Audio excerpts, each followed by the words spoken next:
నోటితో చెప్పలేని విధంగా వారి పట్ల వ్యవహరించడం జరిగింది.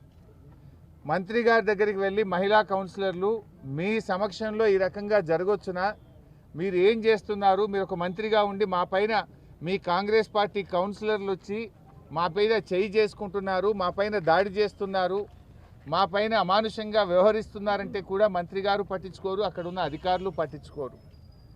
అంటే వాళ్ళే కాంగ్రెస్ పార్టీ కౌన్సిలర్లు బాగా తాగిన మైకంలో మహిళా కౌన్సిలర్ల మీద ఇష్టారీతిలో వ్యవహరిస్తే కూడా పట్టించుకోనటువంటి పరిస్థితి.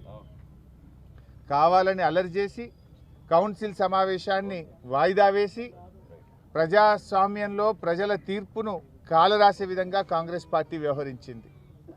మా 14 మంది కౌన్సిలర్లు కూడా కౌన్సిల్ వాయిదా వేయొద్దు, కోరం ఉంది, మెజారిటీ ఉంది, ఎన్నిక జరపండి అని పట్టుబడితే కూడా పట్టించుకోకుండా మంత్రి గారి కనుసైగల్లో ఎన్నిక వాయిదా వేసి వెళ్ళిపోవడం జరిగింది.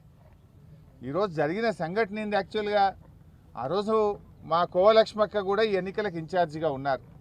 కోవలక్ష్మక్క గారు, బాల్కా సుమన్ గారు కౌన్సిలర్లతో పాటు మేము గేటు దాకా వెళ్ళి కౌన్సిలర్ లోపల పంపిస్తామంటే మీరు వెళ్ళడానికి వీల్లేదు, ఎమ్మెల్యే అయినా మీరు వెళ్ళడానికి వీల్లేదు అని కోవలక్ష్మి గారిని సుమన్ గారిని 2 కిలోమీటర్ల దూరంలోనే ఆపేశారు.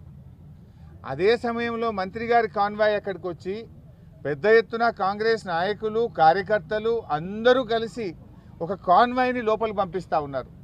ఒక ఎమ్మెల్యేగా లక్ష్మక్కను, మాజీ ఎమ్మెల్యేగా సుమన్ను అలో చేయనప్పుడు ఈ కాన్వాయ్ని ఎలా అలో చేస్తారు? ఇదెక్కడి ప్రజాస్వామ్యము? చట్టం అందరికీ సమానంగా ఉండాలి కదా అని ప్రశ్నిస్తే దాడి చేసింది కాంగ్రెస్ నాయకులు. ముందు రాళ్ల దాడి చేసింది కాంగ్రెస్ కార్యకర్తలు, కాంగ్రెస్ నాయకులు. మూల రాజిరెడ్డి మా నాయకుడి కారును ధ్వంసం చేసినారు. ముందు అద్దాలు, వెనక అద్దాలు, కారు బ్యానెట్ను మొత్తం పగలగొట్టేసినారు. దాడి చేసింది వాళ్ళు, అక్రమంగా చట్ట విరుద్ధంగా వ్యవహరించింది వాళ్ళు. పైగా మళ్ళీ మా నాయకుల మీద కేసు పెట్టి ఇవాళ జైల్లో పెట్టినారు. అది కూడా ఎంత దుర్మార్గం అంటే పక్కనే లక్షట్పేటలో జైలు ఉంది, అదే రామగుండం పోలీస్ కమిషనరేట్ పరిధిలో పెద్దపల్లిలో జైలు ఉంది, పక్కనే ఆసిఫాబాద్లో జైలు ఉంది. కానీ కావాలని 200 కిలోమీటర్ల దూరంలో ఆదిలాబాద్లో తెచ్చి జైల్లో పెడతారు. అంటే మీ నిర్బంధాలు, జైళ్ళలో పెట్టడమో, అక్రమ కేసుల ద్వారా ప్రజా తీర్పును కాలరాయగలుగుతారా? ప్రజాస్వామ్యంలో ప్రజా తీర్పును కాలరాసినప్పుడు పెద్ద ఎత్తున ప్రజల నుంచి తిరుగుబాటు వస్తుంది.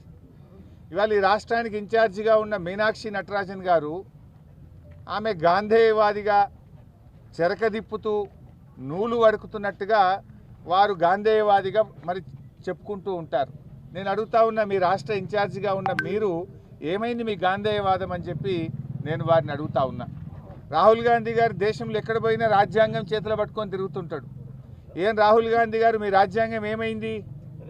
ప్రజలు స్పష్టంగా కేతన్పల్లిలో 14 కౌన్సిలర్లు బీఆర్ఎస్ పార్టీని గెలిపించారు, 7 మాత్రమే కాంగ్రెస్ పార్టీ గెలిచింది.